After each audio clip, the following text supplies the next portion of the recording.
Welcome to the Explainer. Let's just dive right in because today we're unpacking a really fascinating, almost totally invisible paradox. We're looking directly at the people who are still delivering, they're still meeting all their deadlines, still showing up, and honestly, still functioning by every possible external measure. And here is the wild core truth of this whole paradox. The person least likely to recognize burnout is the exact person most likely to have it. We're not talking about the person who is visibly struggling. We're not talking about the person whose performance has completely tanked. We are talking about the high performer. Look, if this is you, your burnout looks exactly like success to everyone around you. On the outside, you look completely fine. But on the inside, you're silently accumulating this really specific fundamental depletion of the exact resources that make your high-level functioning possible in the first place. It's not just about being tired. It is a total emptying out of the tank. And it doesn't just magically fill back up with a quick nap. So part one, defining true burnout way beyond a simple lifestyle complaint.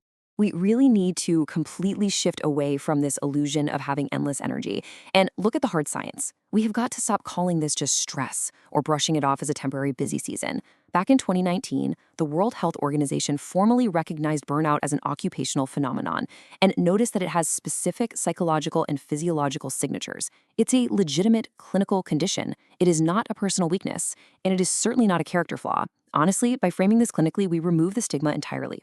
If you've been feeling this deep, heavy depletion, your experience is entirely valid. Okay, so how does this actually break down? The WHO defines burnout through three specific dimensions: exhaustion, cynicism, and reduced efficacy. Exhaustion is that bone-deep depletion of your emotional and physical resources.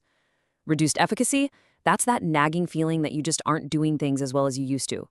But here is the massive trap for the high achiever. High performers often completely skip that middle dimension: cynicism. Why? Well, because becoming cynical would mean admitting that something is fundamentally wrong. And acknowledging that threatens a high performer's entire core identity. So instead of taking a step back, they just choose to push even harder. Which brings us to part two, the depletion spiral. This is how success actually masks exhaustion. To really understand this, they've got to look at clinical psychologist Herbert Freudenberger, who actually mapped this out back in 1974. He identified this highly predictable, incredibly dangerous pattern that just catches high achievers over and over again. So step one is intense commitment. You give way more than is required. Step two, those extra results are rewarded, which of course confirms your high-achieving identity. But right at step three, your internal resources start to deplete much, much faster than they can ever recover. And here's the absolute tragedy of step four: increased effort. When a high performer's output starts to slip, they don't rest. They literally cannot accept it, so they throw even more effort at the problem. And that triggers a spiral leading inevitably to step five, the final collapse. Listen to this closely, because it hits the nail on the head. Recognizing burnout requires acknowledging a limit, and acknowledging a limit threatens the identity.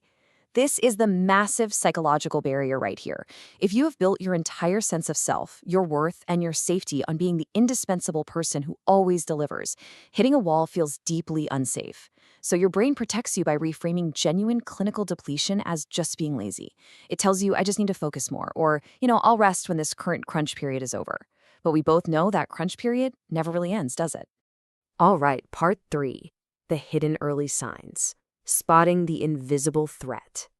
We are pivoting away from what we traditionally think burnout looks like, because if you wait for a dramatic, totally visible breakdown, you're going to completely miss the crucial window for early intervention. Look at the late-stage signs: crying at work, a dramatic collapse, literally not being able to get out of bed. But the early signs, man, they are dangerously subtle. It's cognitive absence. You're physically in the room, sure, but you're completely checked out mentally. It's a quiet cynicism about whether your work actually means anything anymore. And most notably, it's basic empathy fatigue. Now, this isn't hostility. It's just a flat, totally depleted version of care. You're still going through the motions, you still look like you care about the people you serve, but internally, you just do not have the emotional resources left to sustain genuine empathy. And hey, if you need physiological proof that this isn't just all in your head, let's talk about cortisol dysregulation. In a healthy system, your stress hormone, cortisol, is high in the morning to get you ready for the day's demands, and it's low at night so you can actually rest. But chronic burnout physically inverts your body's entire stress system. Your morning cortisol absolutely plummets, meaning you wake up feeling utterly exhausted. And your night cortisol spikes, leaving you completely wired and unable to rest even when you finally have the time. This is exactly why you can sleep for 9 solid hours and still wake up totally drained. Your system itself is completely dysregulated. Moving into part 4, what recovery actually requires. And spoiler alert, why a vacation won't fix it. It is time to shatter the common illusion that just taking a week off or sitting on a beach somewhere is going to cure clinical depletion. We need to face some pretty uncomfortable truths about genuine recovery here. A vacation relieves acute symptoms, absolutely, but it does not address the core depletion. You might feel slightly better for a few days, but if you come back from that vacation with the exact same identity, the exact same lack of boundaries, and the exact same inability to say no, you are going to instantly restart the exact same trajectory of depletion. Here is a fundamental truth we all need to internalize. The demand will always expand to meet the willingness to supply. If you are willing to give, the environment around you will always take. Genuine recovery requires some really deep psychological work to redefine success. You've got to challenge that old ingrained belief, one that honestly probably started way back in childhood, that your love, your worth, and your safety are strictly conditional on your performance. That identity might have kept you safe once, but right now it is producing the exact collapse it was originally designed to prevent. So, how do we actually recover? It basically comes down to these 3 practices of recovery. First, rest that is not earned. Second, boundaries that are genuine. And third, recovery of the genuine self. Let me tell you that first one, rest that is not earned, is incredibly hard.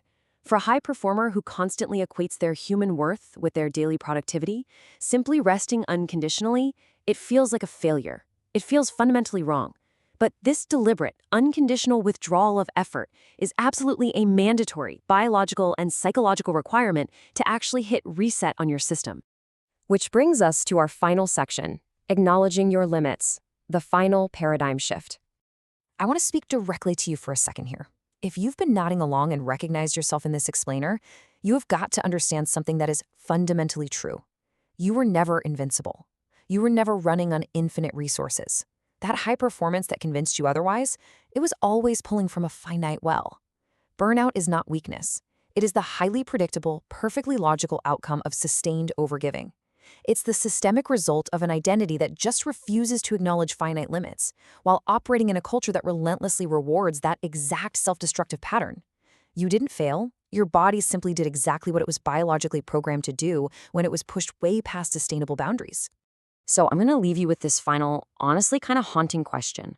Will you acknowledge the limit before it acknowledges itself? Because the limit is there. It's waiting. The only choice you really have is whether you recognize it right now, while you still have choices and agency, or if you wait until it physically forces you to stop. If this explainer names something you have been trying so hard to explain away, or if it made you think of someone who is still delivering but secretly depleting, please share this with them while they're still in that early intervention window. Thank you so much for joining me to explore this today. Take care of yourselves, and I'll see you next time.